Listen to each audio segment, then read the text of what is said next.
All right, let's talk about an issue that could end up playing a role in the midterms or in 2020. Donald Trump is pissing off America's closest allies and jeopardizing the economy by launching an all-out trade war. Last week, Trump decided he'd be charging Americans more for any steel and aluminum we purchase from the European Union, Mexico, and Canada. All of this is happening as talks broke down in the past few days to cool off trade standoffs with China. So Canada's none too happy about this, as you might imagine. And apparently Donald Trump told Justin Trudeau in a recent telephone call that there are national security reasons for why the U.S. tariffs on Canadian imports are necessary. And when Trudeau asked what those national security reasons might be, Trump said, "Didn't you guys burn down the White House?" Which is an apparent reference to the War of 1812. Wrong country, but that's great. Dan, he's got the nuclear codes.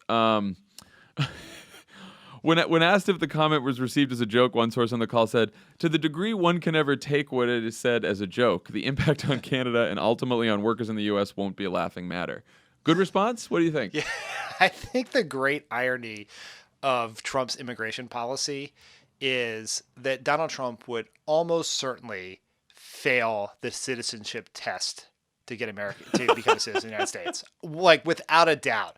I mean, his knowledge of American history is, as evidenced by this, second grade level, and it is so embarrassing that our president calls up to yell at one of our closest allies, and in doing so makes an absolute fool of himself, confusing Canada and Britain. I mean, it's not good. It's, as you would say, it's not great.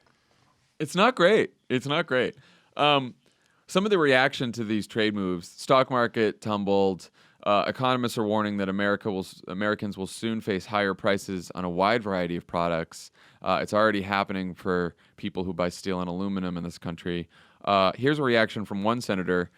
"Europe, Canada, and Mexico aren't China. You don't treat allies the same way you treat opponents. Blanket protectionism is a big part of why we had a Great Depression. Make America great again shouldn't mean make America 1929 again." Ben Sass, Republican of Nebraska.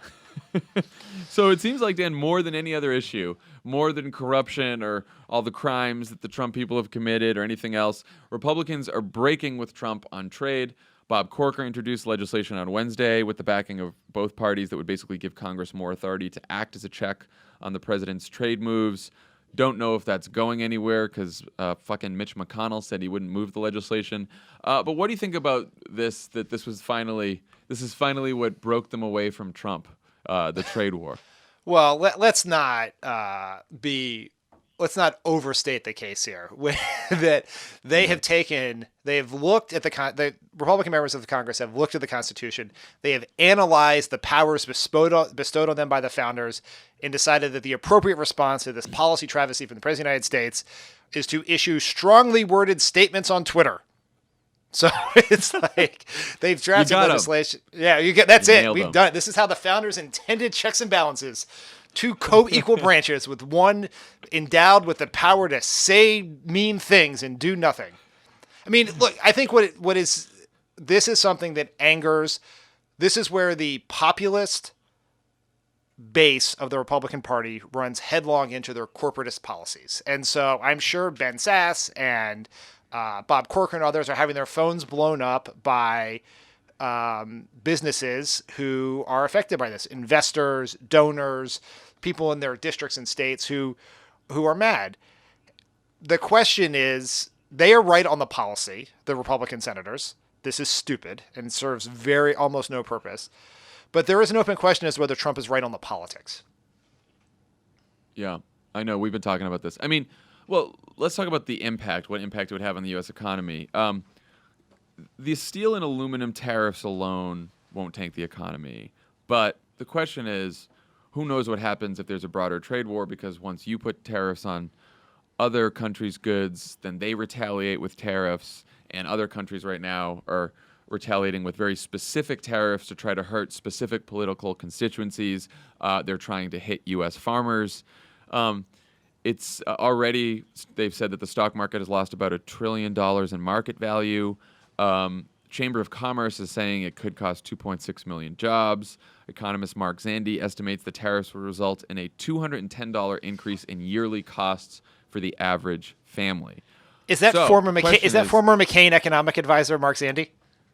who we cited almost every week on the 2008 Obama campaign? I believe so. I believe that's right. Mark Zandi. Haven't heard from him in a long time.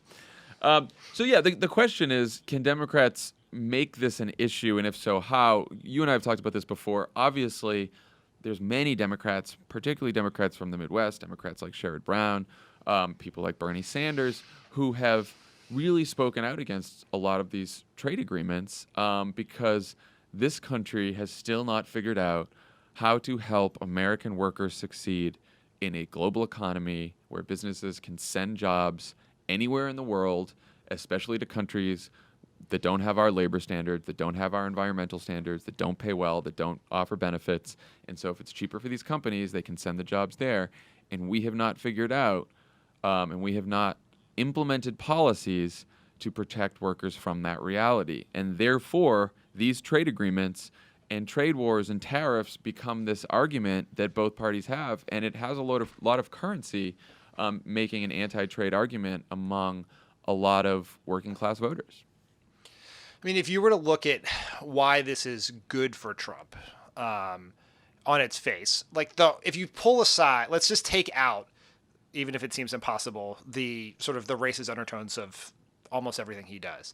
But the core of his purely economic non-immigration message is that he will fight for people who are mainly white working class people, will fight for people who have been forgotten by the government, by Wall Street, by big corporations, by elites. And if you're in a world where bipartisan members of Congress are crapping on Trump's plan, big corporations are crapping on Trump's plan, and Wall Street financiers are crapping on Trump's plan, those are all signals of virtue to a big part of his electorate. And it seems like he's fighting for people. He's the one person fighting for them. And so that is good.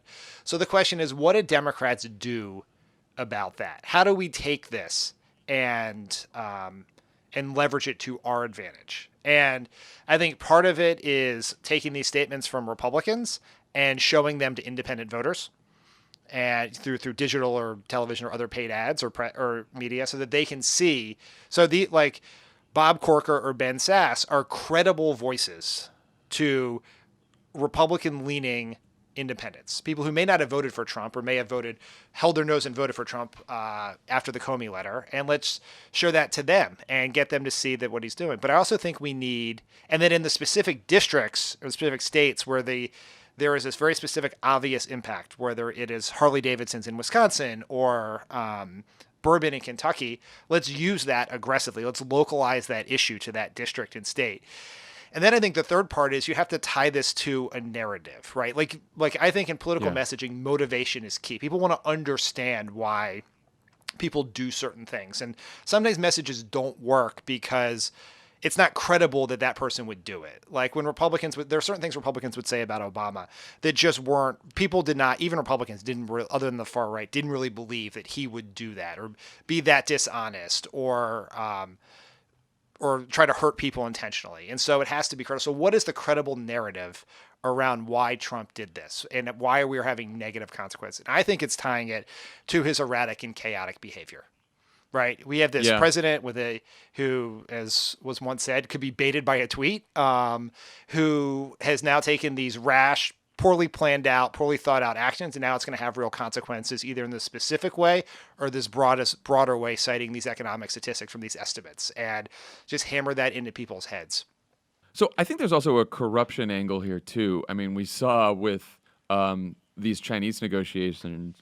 We saw with these Chinese negotiations that China gave a $500 million loan to a Trump development project right before, President Trump and his administration decided to let some Chinese company, despite huge national security concerns, operate in the United States, right? So you can also draw, as with everything else, when Trump makes deals, they benefit Donald Trump and they don't benefit you.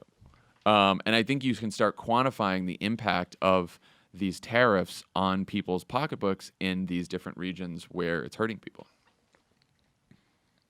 Yeah, I think that's right. I mean, you point out there's also the case that just somehow a number of trademark approvals for Ivanka Trump's fashion line just happened to make their way through the Chinese patent office just at the moment at which Trump was potentially granting an alarming amount of freedom to Chinese technology companies in the United States. Just, I mean, what are the odds that the Chinese patent process just happened to work that way? It's bad.